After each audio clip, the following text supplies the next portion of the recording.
7 problems with the board gaming hobby. Come on back after the break.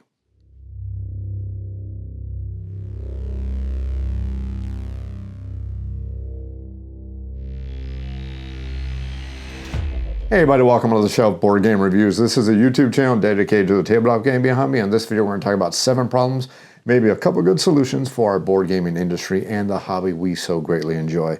Now, this video might get a little bit salty, but if you've been a fan of my channel for a while, you know I always try to keep it PG-13. So definitely no strange words are going to be used at all, but I might get a little bit animated, so just understand maybe the path we may go down on some of these topics here.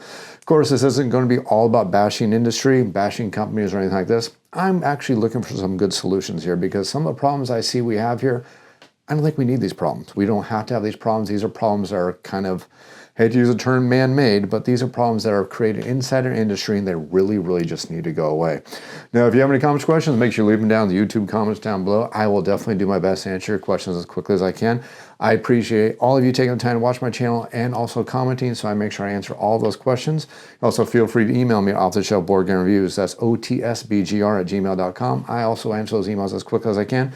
Enjoy the content, you enjoy the videos I put out there, think about supporting the channel on Patreon.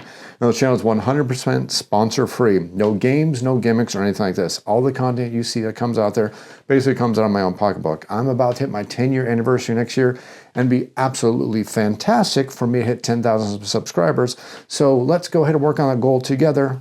Let's go ahead and get into things with 7 problems with the board gaming industry.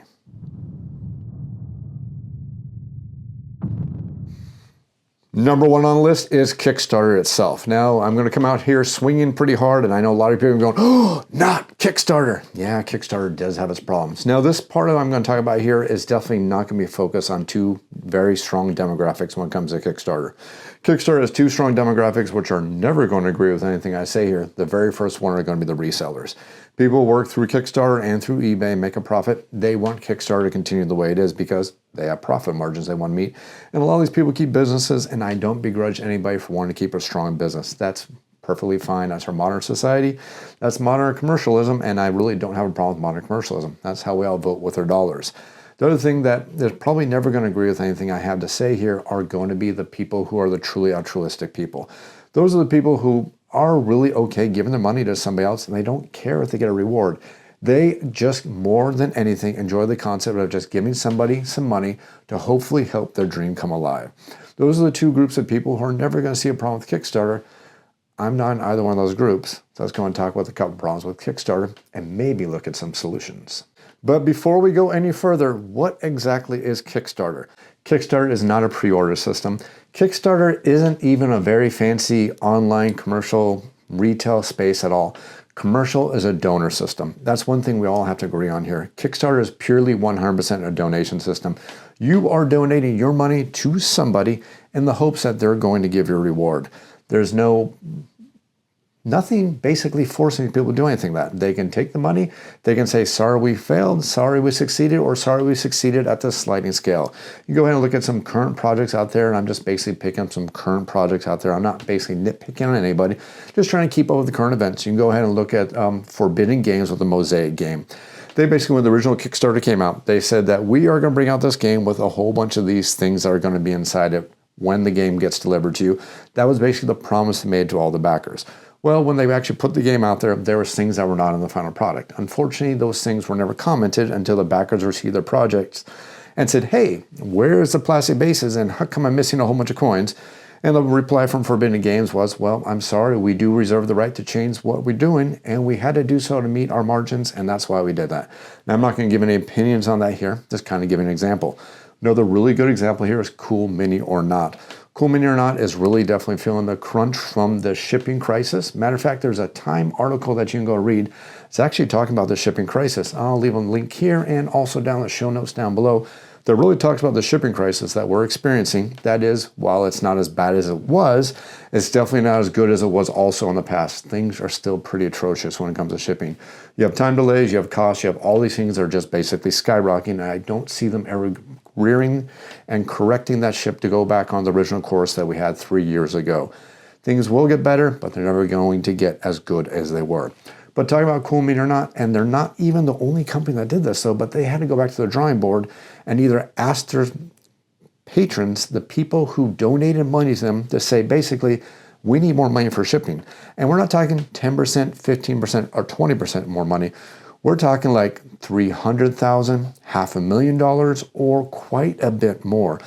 Just to talk about some of the shipping crisis that we've experienced here, some of these games have gone from an original quoted of maybe like $30 or $40 for shipping, all the way up to $80, $90, or well over $100. So you're looking at the shipping costs have literally doubled. And it's not even just the concept that shipping costs have doubled.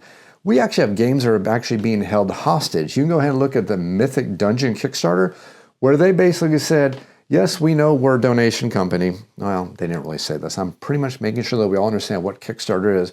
But they basically said is, if you want your games, you need to pay more for shipping. We need hundreds of thousands of dollars more.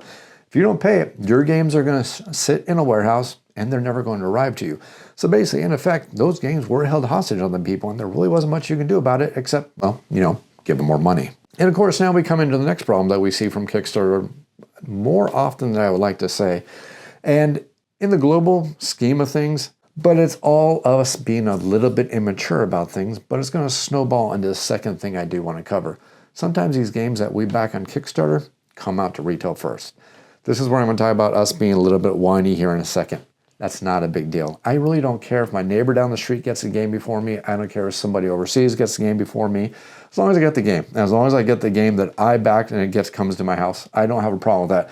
So I know some people will get heartburn because, Mosaic showed up in retail stores about a couple weeks before any of us got it. You also look at Terraforming Mars, the Ares Expedition version of the game, which also showed up in Target well before any of us got the game. Here's a problem where I get a little heartburn.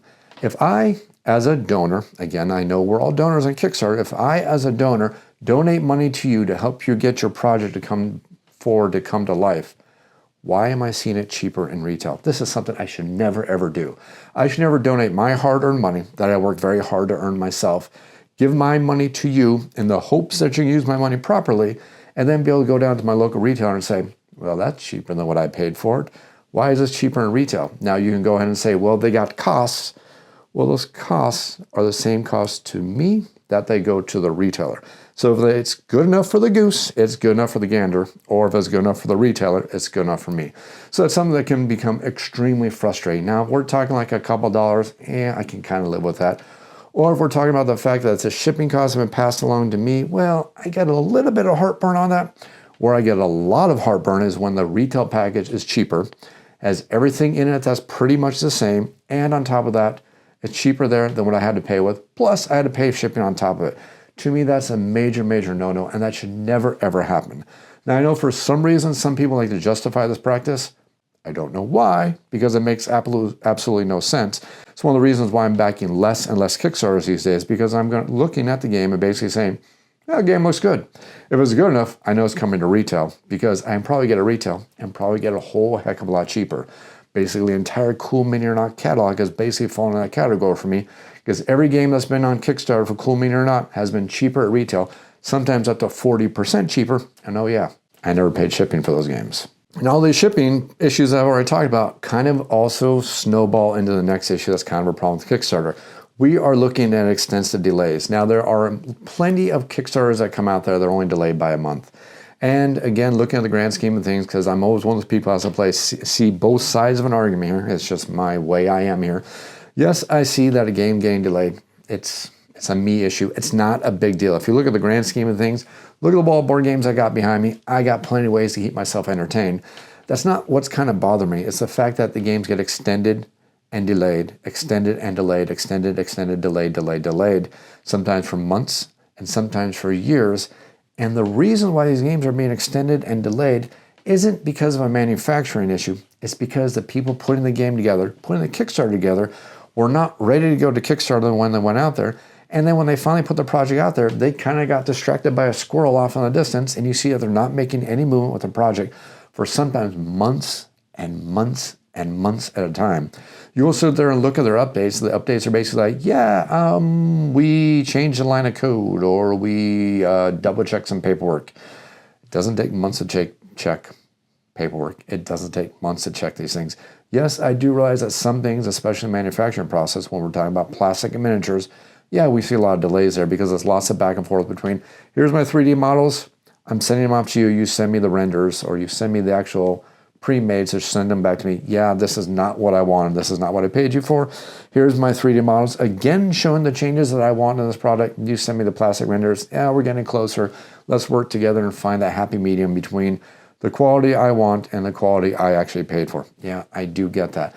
But there are so many times when we see lots of delays out there that just don't make sense. They're not matching up. They're not adding up. It shows one of the problems that you kind of have through Kickstarter here that you don't have in true, pure retail channels. When a company like Asmodee advertises a game, the game's almost done, and in manufacturing, you don't have to wait months and months for the game to go through all these processes. These games are coming to Kickstarters. Sometimes they're a glorified idea on the cover of a napkin that two people came up with at a bar after having a couple shots of whiskey.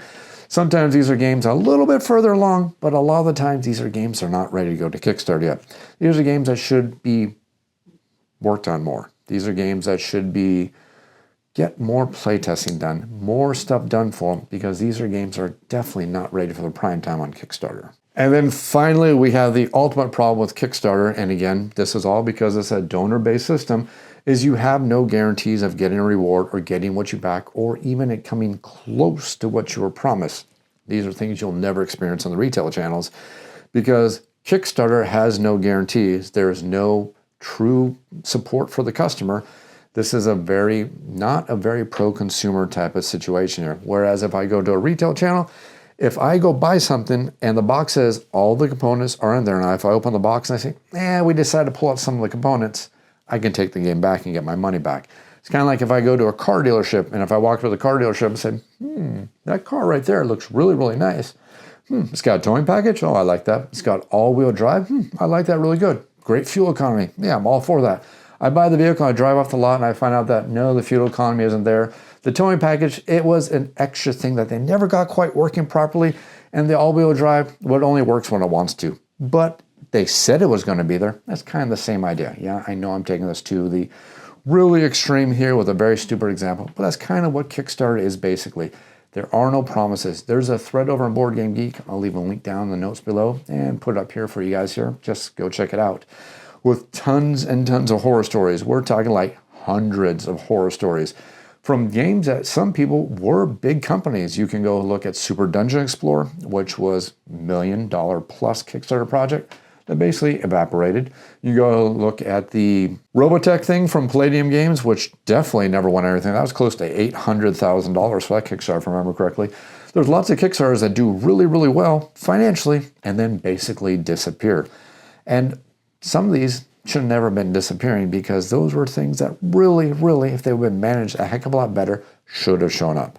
Now, I've done a whole bunch of complaining here. What are the solutions here? Well, it looks like GameFound is actually doing their best to kind of fix some of these issues. Now, I'm not here to throw lots of praise upon GameFound because GameFound is a newer platform and it does have its own trials and tribulations.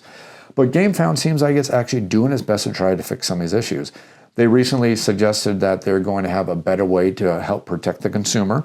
Various different ways that if things are not fully coming forward from the GameFound publisher, that there's different ways that you can go ahead and get your money back, which is something that Kickstarter never did offer. Plus, not only that, GameFound has a couple different other features which seem to be a much more pro-consumer. Now, it's still a donor system, and I don't think GameFound is claiming to be anything but a donor system, but at least they're doing things that make me feel much more confident, much more comfortable, and also seems to be vetting their projects a heck of a lot better, which is the one thing Kickstarter never really does. I mean, you've seen Kickstarter projects from the same company multiple times who have failed to deliver, had various different problems, and they keep putting out more Kickstarters. GameFound seems to be doing a great job of keeping control of that, and that's something that's really, really positive. I hope the industry, since we know that this pre-order model through the donation system is probably going to be here to stay. Oh, who am I kidding? It's definitely here to stay. But I'm hoping that GameFound can keep control of this, and maybe GameFound can be the future that we all want as board gamers that kind of gives us everything we want. These awesome blinged out games and the safety net we kind of want to feel less like a donor and kind of more like a pre-order system. Although I get it, I understand what it truly, truly is.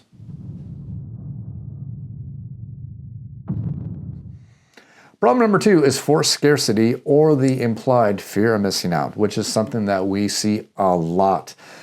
There's something about board gamers, and I know we're not unique being board gamers, and I'm one of them, and I get the same problems as all the rest of you, but it's the whole fear of missing out thing, because our industry has been very strongly, I don't want to say training us, but they definitely has a little bit of that effect. They've been training us that if you want something, you better get it now, because there's no guarantee it's going to be here tomorrow. There's kind of like a metaphor in there somewhere, isn't there? Well, I got a news flash for you. There is zero reason for a game to be out of print. Hold on with me here 1 second. There is also zero reason for this perceived force fear of missing out that is out there in this industry. Especially when we talk about Kickstarter exclusives, and we're going to cover that here is probably number 3 in just a second. But you can go ahead and look at games such as Monumental, which came to Kickstarter, that said this whole game is going to be Kickstarter exclusive. You either back this game on Kickstarter now, or you're never going to see it through the sands of time, because it was a Civilization game. Get it? Sands of time? Okay, I'm moving on. But basically, this is a false perception. There is zero reason for this to be going on. If you were to look behind me over this shoulder, nope, sorry, it's cameras, it's tricky how it works. If you look over this shoulder, you see a 3D printer. If you look over this shoulder right here, you see a normal printer. Thanks to these two modern devices, both these being well within the only a few $100 range for anybody to go out there on the very easy consumer level, there's zero reason for games to go out of stock anymore, because we can do very easy things such as drive-through RPG, War Game Vaults, or RPG.net. All these different things offer one fantastic thing that the board game industry 100% could copy: the ability to buy all these games through digital content, and then take these files that we're going to buy through these digital content providers and go ahead and create the board games. You can go ahead and look at my review I did for Evil High Priest years and years ago when it came to Kickstarter. If you actually look at that video review, nothing in that game was sent to me by Peterson Games. The way I did that entire review of that entire game, including the tutorial and everything like that, because Peterson Games actually put up the files for the entire game for somebody to download. Well, it wasn't all the files, it wasn't all the maps, but it was enough for you to see if it was a game you were like. I took all that stuff out using my, it's going to keep messing with me, my 3D printer and my regular printer over there, and had a fantastic version of the game. So fantastic, as a matter of fact, that there's a few people who, not accused, that's the wrong word, because that sounds like a negative. I'm not trying to say accusatory, but a few people suggested that I was sent a promotional copy of the game. I wasn't. I simply just used those files, my printer, my 3D printer, and created a perfect copy of the game. There is zero reason for a game to go out of print, out of stock. Now, they can always lay claim to the fact that, well, it costs us money to store this game in a warehouse. If nobody's buying the game, there's no way for us to store it. Don't store it. Put the files out there digitally. All of us who are still interested in that game, want to buy that game, we can go get that game digitally. RPGs have been doing this for, well, dozens of years. Oh my gosh, I just aged myself. Oh my God, I'm in my 40s now. Digital games have been available for all of us, for any digital hobbyist, for many, many years now. I can go back and look at the PC side of things. If there's any PC game I want to play, I can go back all the way to the DOS days of games if I really want to go back there. No, I don't want to go back there because I'm not a horrible person about graphics, but it's really hard to watch a little square move around and get attacked by a little duck that's supposed to be a dragon. That's an Atari reference. That's a bad reference. But you can do that. You can also look at RPGs. I can go back out there and get classic RPGs from the 80s, from the 90s. I can get rulebooks from tabletop miniature games from the 80s just by going to these websites and still have access to all these games. The board game industry has to follow suit. There is zero reason for games to be out of print. I should just be able to go there and say, no, that's a game I never got a hold of because it went out of print. I would love to own it. Click buy and then just start downloading the files on my 3D printer. Download the files over there, print, and I'm good to go. But you say, I don't have a 3D printer, or I don't have a regular printer. Well, okay, that's fine. There are plenty of different companies out there who do print-on-demand services. There's places where you can get cards. There's places where you can get boards. There's plenty of print-on-demand services, and let's be brutally honest. If your game collection looks even a tenth of the size of my board game collection back there, you have components for these board games. You need cubes, dig them out of one of these games, you're not playing anymore. You need miniatures, dig them out of one of these games, you're not playing anymore. If you need any of these things, just dig them out of the games you have over there on your shelves, or if you don't want to take your games apart, plenty of these components are actually sold. You can go to Amazon and you can find cubes, you can go to Amazon, you can find little discs. keepers, trackers, everything you could ever want, you can go find on Amazon, click order, click for that delivery, have them sent to your house, and have those games printed out right for your table to enjoy.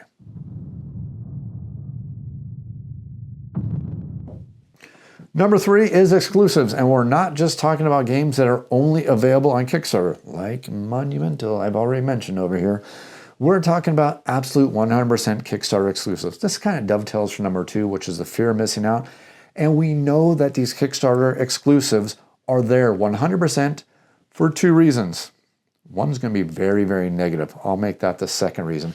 The number 1 reason is for the fear of missing out thing, because they know that if they say, hey, the only way to get this 5th player expansion, guess what game I'm talking about here, is by going to this Kickstarter, supporting this Kickstarter right now, or you will never ever get it. You want these special extra action figures that really don't add much to the game, but whoa, look at the cool little sculpts. They're back on the Kickstarter. It's a horrible thing. It's very, very bad. I don't like it at all. I am actually at the point where these companies actually practice the behaviors. I don't support them. Matter of fact, if you look at my shelves, I don't see a single cool mini or not game on any of my shelves. And I've actually used to own some of them. I'm pretty much donating them to charity at this point because I don't want to support that company. I don't want to support that behavior. This also does one other thing. It is a big, watch it, this is a PG-13 part. It's a huge middle finger to all of the consumers and one heck of a handshake, hey, thank you very much, to all the scalpers who are going to be there in the aftermarket. Just wait till the end of December here when we see Riffle, from Chip Theory Games available on eBay, probably for about $100. Don't worry, he's going to be there for all of you who missed that 2-day exclusive window where, let's say, if you had a sick family member or you completely missed it because you decided to take 2 days away from not checking your email, or you maybe went on a fishing trip, or you decided to go hunting, or you went camping for 2 days and came back and said, well, looks what I missed. Well, don't worry, it's going to be there in the aftermarket come here in December. Except for paying that nice $40 that some of the people were lucky enough to catch, yeah, you're going to pay like $100 or $120 on eBay. Nice little handshake for those scalpers right there. It is so anti-consumer, and it's not really anti-consumer, it's so anti to your fans. Your fans have supported you all these years, and this is the way you're going to do it, by saying, hey, everybody, we have this wonderful exclusive. Better get it quick or you're going to miss out. Well, except for the scalpers who went out there and bought 20 copies. Oh, yeah, trust me, it's going to be on eBay. Now, I know you're saying to yourself, but they need these to sell these things. No, they don't. They really don't. There's been plenty of game companies that have been around selling wonderful games, managed to stay profitable for many, many years just by doing normal things and being there for the fans who have supported them all these years. It's really underhanded and it's kind of deceitful. And like I said, I'm not saying companies do this, and I'm not going to name any companies because there's no way I can prove it, but I always find it interesting whenever a product ships, it always seems to be like there's a lot of extra copies on eBay available to extra scalpers. Now, if I was cynical, just a little bit cynical, I would have some thoughts on that.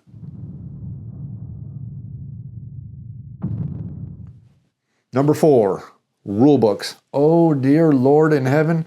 And part of the reason that kind of made me want to do this video in the first place are rulebooks. Good God, rulebooks can be so darn brutal at times. It's always nice when there's actually a really good rulebook and I get a good rulebook and I sit back and just go, oh, I hear the angels on high singing their choirs. And then I get rulebooks. You know the rulebooks. The ones where you're going, did you even read this rulebook at all? Rulebooks have no reason, but it's terrible. If you want a strong tip and a really good pro tip for all you designers out there, if you want to know how to write a rulebook, take your rulebook, write it all out. It can just be a Word document. It doesn't have to be fancy with all these different images and everything like that. Take your Word document, walk up to somebody who's never played the game before. It's easy to find board gamers. Heck, you just go to a board game shop and say, hey, my name is Fancy Designer. Does anybody want to play my new game? And you're going to have a wave of people who are going to come and tackle you. Without saying a word, take your Word document, hand it to the group, take your prototype, hand it to the group, sit back in a corner and say, figure out my game for me. If every one of you can figure out my game for me, I'll give you all a free copy. Then designer, go sit in the corner, pull out your iPad, your PC, your notepad or whatever, and take notes. Figure out all the places that people are having struggles with. Every time they want to step up, walk over to you and say, hey, how do we do this? Take notes. Write those notes down And that's how you're going to make a rule book that's not going to drive everybody absolutely insanely crazy, full of rage because they cannot figure out your rule book that's written so weird and so obtuse and so darn horrible. There should not be bad rule books in board games anymore. There really, really shouldn't. Oh, while we're on the topic, player aids. Player aids are absolutely magical. Please, I should not have to be smiling with joy every time there's a player aid on the back of a rule book, and I shouldn't have to have super amounts of joy when the player aid is actually something separate. Every back of a rule book should be a player aid and not more additional rules. Hello, Carnival Zombie. The back of the rule book is not for more rules. It's where you put your player aid if you're not going to do a separate player aid. Player aid. Back of the rule book, please.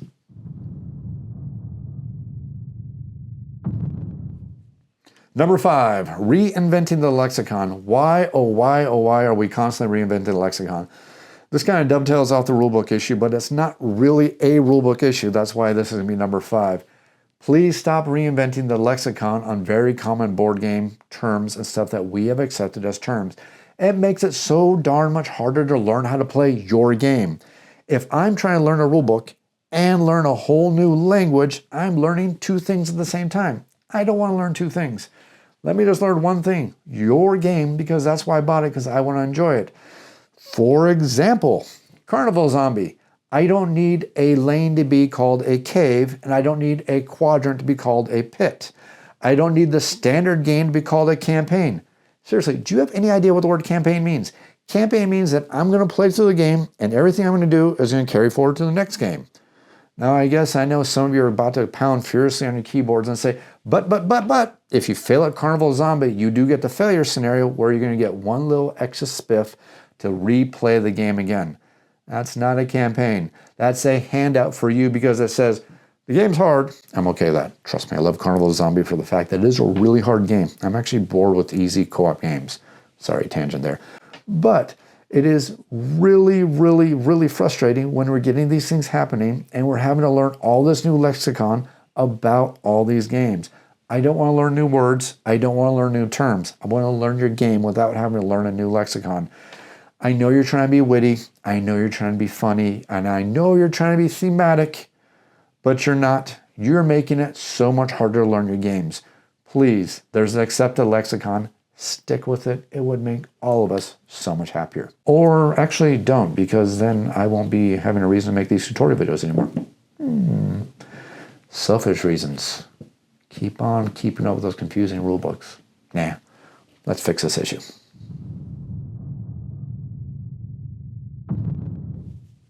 Number 6, plastic miniatures.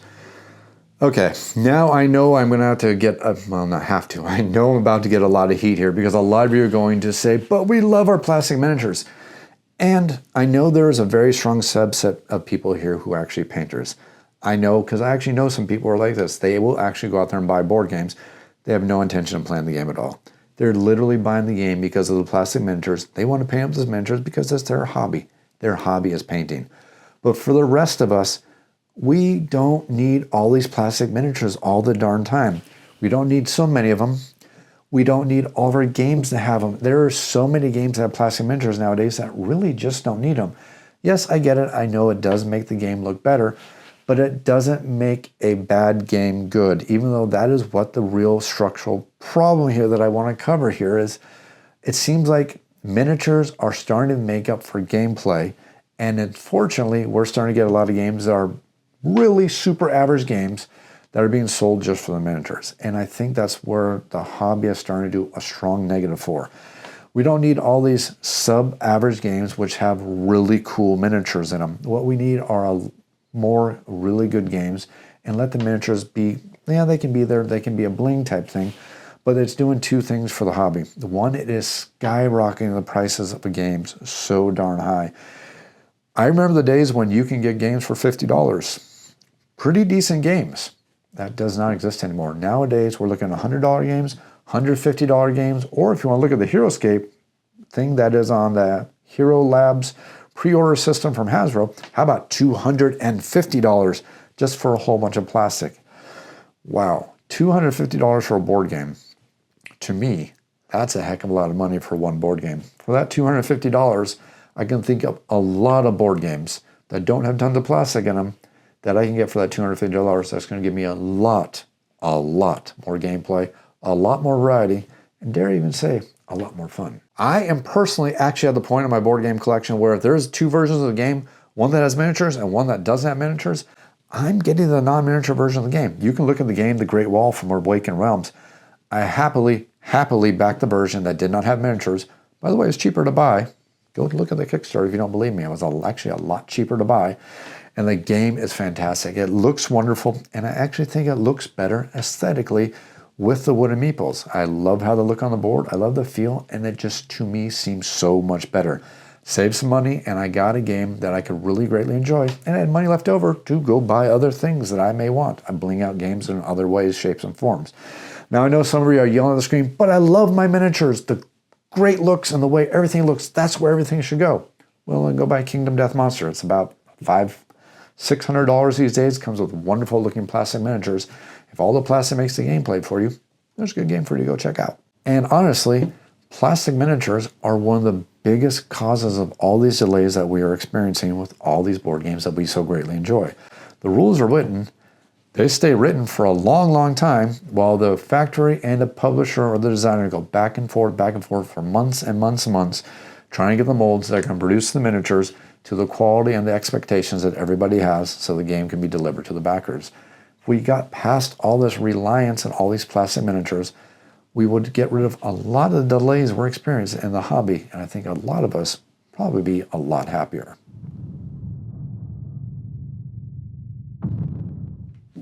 And finally, number 7, theme. Why, oh why, does it seem like in our industry, our hobby, theme has to be so stale? There are so many games that have the same theme over and over and over again, and it seems to be all across our hobby. Why is this? I mean, let's just use a really stupid example here just to really accentuate the point. Think about dungeon crawlers for a second. You know the games where you have a group of heroes who are working through a dungeon trying to go against a boss and everything like that. There may be campaign-style games where you're going against a boss. There may be ones where you're leveling up your heroes, maybe equipping your heroes. Think about all those dungeon crawlers. Think about all of them that have a fantasy theme to them. Now stop. Think about how many of them have a space theme. Seriously, how many have a space theme? I can probably only count like 5 of them on my hand right now who have a space theme. Why is this? Why do we get so razor focused on repeating the same theme over and over and over again? Stop me if you heard this one before. Finish this sentence. It's a game about trading in the... I know what you all just said there. That's the problem with our industry. We have so much darn repetition and not a lot of variety. Why do we have so many games that just keep following the same theme? It seems like somebody comes out with something and everybody wants to ride the coattail out there, and that's something that I just really think that we need to stop razor focusing on. There are so many ways to play games, so many ways to enjoy them, so darn many themes, but yet we seem to keep falling back on the same things over and over and over again. I would love to see more variety, more changes in themes, more different ways to play these games. You have all these game mechanics out there. There is literally over 40 different kinds of game mechanics out there that you can mix and match to make a board game. Why are we sticking with the same half dozen themes over and over and over again? We really need to move on, start encompassing more themes, more ways to play these games so we get more enjoyment out of these games. I would really love to see more theme and more variety in the gameplay. So what do you think? Do you agree with me? Do you disagree with me? Am I off my rocker here? Or are there some things that have a little bit of nugget of truth to them that are things that you would like to see change in the hobby yourself? Leave your comments down below. If you have other suggestions or other things about the hobby that you would like to see change, go in and comment down below. If there's things that you thought that I was totally off my rocker, you know it, go in and comment down below. Hope you enjoyed this video. If you have any comments or questions, make sure you leave them down in the YouTube comments down below. I'll do my best to answer them as quickly as I can. Also, feel free to email me off-the-shelf board game reviews. That is otsbgr@gmail.com. I'll do my best to answer them as quickly as I can. Enjoy the content and you want to help support the channel, toss $1 in a tip jar over on Patreon. Patreon.com/otsbgr. I got 5 backers on Patreon. I am ever so thankful for you, but the cost for doing all this, from the equipment to my time to all the games I must purchase, I'm 100% sponsor free. Helping tossing $1 in a tip jar is a wonderful way to say thank you and help keep the channel going strong. I'm actually approaching 10 years of running this channel now. In February of 2023 will be my 10-year anniversary. I would love it if I can get to 10,000 subscribers by then. I think I put out a lot of good content. I would love it if I hit 10,000 subscribers. If you want to help me reach that milestone, like and subscribe and share. Thanks for watching.